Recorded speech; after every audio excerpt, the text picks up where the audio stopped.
All of you, my dear students, myself Amit Tiwari from study point inter college Khairabad Sitapur.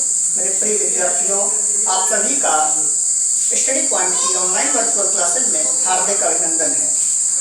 मैं आप सभी को हिंदी सहायक अध्यापक के रूप में हिंदी का पाठ्यक्रम जो है वो मैं बताऊंगा, और प्रतिदिन आप सभी की चूँकि अब फर्स्ट क्लास है, आज पहली क्लास है, तो आप सभी से एक आदेश भी आदेशित कर सकता हूँ। एक आदेश भी है कि प्रतिदिन आप लोगों को रेगुलर क्लास अटेंड करनी है, तभी आप समझ पाएंगे। देखिए, सबसे पहले आपके हिंदी पाठ्यक्रम में हिंदी गद्य के विकास का संक्षिप्त परिचय पूछा जाता है, जिसमें 5 क्वेश्चंस 5 मार्क्स होते हैं। 10 क्वेश्चंस आते हैं, 5 क्वेश्चंस इसके, और हिंदी पद्य के विकास का संक्षिप्त परिचय 5 मार्क्स 5 क्वेश्चंस इसके होते हैं। हिंदी गद्य के विकास में आपसे भारतेंदु और द्विवेदी पूछा जाता है, और हिंदी पद्य के विकास में आदिकाल और भक्तिकाल पूछा जाता है। देखिए, हिंदी साहित्य के इतिहास का जो प्रादुर्भाव माना जाता है वह आदिकाल से, चूंकि आदिकाल अर्थात प्राचीन काल। आदिकाल में क्या पूछा जाता है और भक्तिकाल में क्या पूछा जाता है। सबसे पहले मैं शुरुआत यहाँ से करूँगा। सबसे पहले मैं आपको आदिकाल पढ़ाऊंगा, फिर भक्तिकाल पढ़ाऊंगा। चूंकि आदिकाल की समय सीमा क्या है, आदिकाल का नामकरण किसने किया, आदिकाल को अन्य किन नामों से जाना जाता है, आदिकाल के किन 2 कवियों के नाम बताइए, आदिकाल का महाकाव्य कौन सा था, इत्यादि प्रश्न जो हैं वो आदिकाल से पूछे जाते हैं। सबसे पहले मैं आपको बता दूं बच्चों की आदिकाल की समय सीमा क्या है।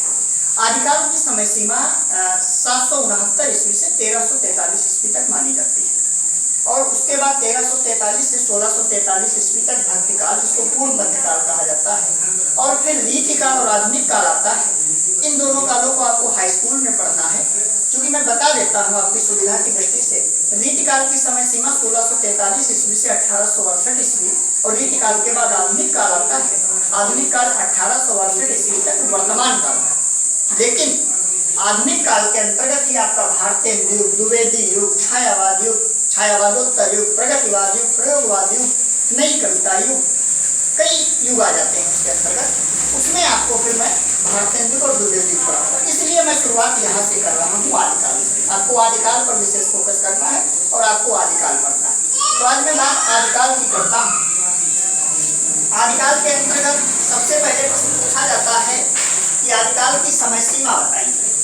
आदिकाल की समय सीमा, तो आदिकाल की समय सीमा जो है बच्चों, वह आदिकाल की समय सीमा बताइए। आदिकाल की समय सीमा अर्थात कब से कब तक चला, तो ये 769 टू 1343 अर्थात 769 से 1343। इसके बाद प्रश्न आता है कि आदिकाल में कौन कौन से महाकाव्य लिखे गए, आदिकाल नाम किसने दिया है, आदिकाल के 2 अन्य नाम। देखिए, आदिकाल का एक अन्य नाम पूछा जाता है, तो इसको आप आदिकाल को वीर गाथा काल भी कह सकते हैं। वीर गाथा काल आचार्य रामचंद्र शुक्ल जी ने कहा था। आदिकाल को सिद्ध सामंत युग भी कहा गया, चारण काल भी कहा गया, अपभ्रंश काल भी कहा गया, कई नाम हुए इसके, तो ये आपको याद रखना है। आदिकाल की समय सीमा मैंने बता ही दी। आदिकाल में 4 महाकाव्य लिखे गए, जिसमें पृथ्वीराज रासो जो कि चंद्रवरदाई जी ने लिखा, बीसल देव रासो जो कि बीसल देव रासो नरपतिनाल ने लिखा, खुमार रासो दलपति विजय ने लिखा, और परमाणु रासो जगनीक ने लिखा। यह 4 रचनाएं महत्वपूर्ण है आदिकाल की, इन्हें आप याद कर लेंगे। मुझे लगता है कि इन्हीं 4 रचनाओं में से एक रचना आपकी पूछी जाएगी। तो ये आदिकाल की रचनाएं हो गई। आदिकाल की समय सीमा मैंने बता दी आपको। आदिकाल का जो वीरगाथा काल नाम दिया वह किसने दिया, यह प्रश्न अत्यधिक महत्वपूर्ण है। तो वह नाम आचार्य रामचंद्र शुक्ल जी ने दिया। यह प्रश्न बहुत बार पूछा गया, यह आदिकाल को वीरगाथा काल किसने कहा। तो बच्चों याद रखना, आदिकाल को वीरगाथा काल आचार्य रामचंद्र शुक्ल जी ने कहा, ठीक है। और आदिकाल को बीज वपन काल किसने कहा, यह भी प्रश्न कई बार पूछा गया। बीज वपन काल आचार्य महावीर प्रसाद द्विवेदी जी ने कहा। और आदिकाल को सिद्ध सामंत काल किसने कहा, तो सिद्ध सामंत राहुल सांकृत्यायन जी ने कहा। आदिकाल को चारण काल किसने कहा, डॉक्टर रामकुमार वर्मा जी ने कहा, इत्यादि कई प्रश्न हैं। आदिकाल की विशेषताएं भी आपसे पूछी जाती हैं। विशेषताओं के अंतर्गत युद्धों का सुंदर एवं सजीव वर्णन हो जाता है, और इसमें चूंकि राजाओं की प्रशंसा में गीत लिखे जाते थे, इसलिए आश्रयदाता राजाओं की प्रशंसा भी इसकी एक विशेषता है। और श्रृंगार रस के साथ साथ वीर रस की प्रधानता, या राष्ट्रों काव्य की प्रधानता, आप इस प्रकार से लिख सकते हैं। तो मुझे लगता है आदिकाल से संबंधित जितने भी प्रश्न हैं वह आपकी समझ में आ गए होंगे। इस वीडियो को देखने के बाद मेरे कुछ प्रश्न हैं आपसे, जिनका उत्तर आप लोग खुद अपने आप से, यदि आप इस वीडियो को ध्यानपूर्वक देखोगे तो आप जरूर बता लोगे। सबसे पहला प्रश्न, इन प्रश्नों को आपको अपनी नोटबुक पर भी लिखना है। सबसे पहला प्रश्न आप लिखिएगा, आदिकाल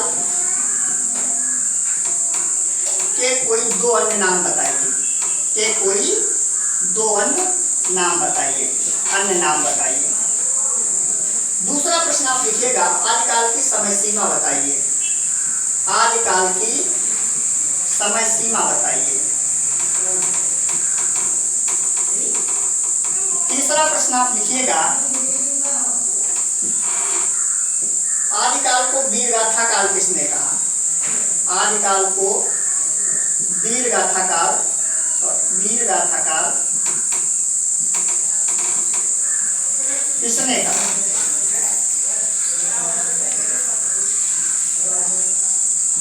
चौथा प्रश्न रहेगा मेरा, आदिकाल के दो महाकाव्यों के नाम बताइए। आदिकाल के दो महाकाव्यों के नाम बताइए।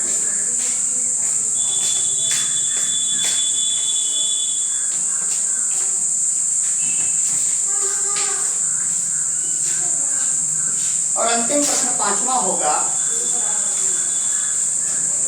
आदिकाल को चारण काल किसने कहा। चारण काल किसने कहा।